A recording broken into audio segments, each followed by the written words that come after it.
सामाजिक विकास मन्त्री माननीय जन्मजय तिमल सेनाज्यू, कार्यक्रमका प्रमुख अतिथि लुम्बिनी प्रदेशका मुख्यमन्त्री माननीय चेतनारायण आचार्यज्यू, विशिष्ट अतिथिज्यूहरू, मञ्चासीन अतिथिज्यूहरू, उपस्थित सम्पूर्ण पत्रकारज्यूहरू, शिक्षा प्रेमी अग्रजहरू, शिक्षक तथा अभिभावकज्यूहरू लगायत उपस्थित सम्पूर्ण महानुभावहरूमा म श्री दमकडा नमुना माध्यमिक विद्यालय पाल्पाको कक्षा 9 मा अध्ययनरत छात्रा ओजस्वी आचार्यको तर्फबाट न्यानो अभिवादन व्यक्त गर्न चाहन्छु।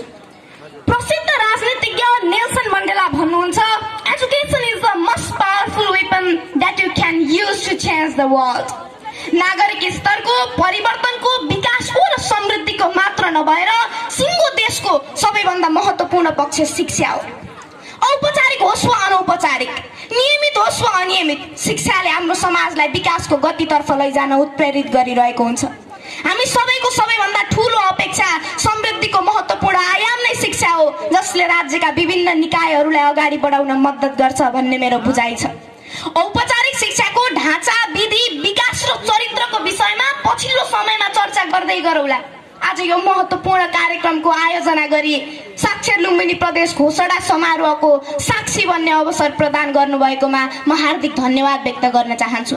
यो उत्साहका साथ शिक्षाको विधि र विकासमा लुम्बिनी प्रदेश सरकार र सामाजिक विकास मन्त्रालयले देखाएको चासोप्रति म लुम्बिनी प्रदेशका सम्पूर्ण विद्यार्थीहरूको तर्फबाट हार्दिक हार्दिक धन्यवाद ज्ञापन गर्न चाहन्छु। आदरणीय महानुभावहरू, साक्षरता ज्ञानको ढोका हो र ज्ञान समृद्धिको आधार हो।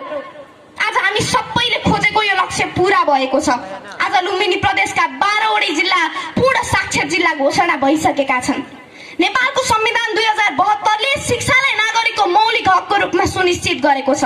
संविधानको धारा 31 अनुसार आधारभूत तहसम्म अनिवार्य र माध्यमिक तहसम्म निशुल्क शिक्षा प्राप्त गर्ने हकको व्यवस्था भएको छ, जसका निम्ति लुम्बिनी प्रदेश सरकार र सामाजिक विकास मन्त्रालयले खेलेको भूमिका म मुक्त कण्ठले प्रशंसा गर्दछु।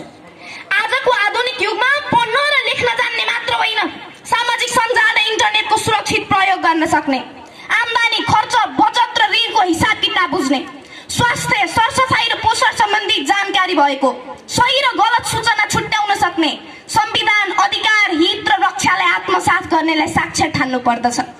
नेपाल सरकारले अंगीकार गरेको वर्तमान मापदण्ड अनुसार 15 देखि 60 वर्षसम्म 95% व्यक्ति साक्षर भएमा त्यस क्षेत्रलाई साक्षर क्षेत्र घोषणा गर्न सकिन्छ। आज लुम्बिनी प्रदेशले यो मापदण्डलाई पूरा गर्दै आफ्नो लक्ष्यमा पुगेको छ।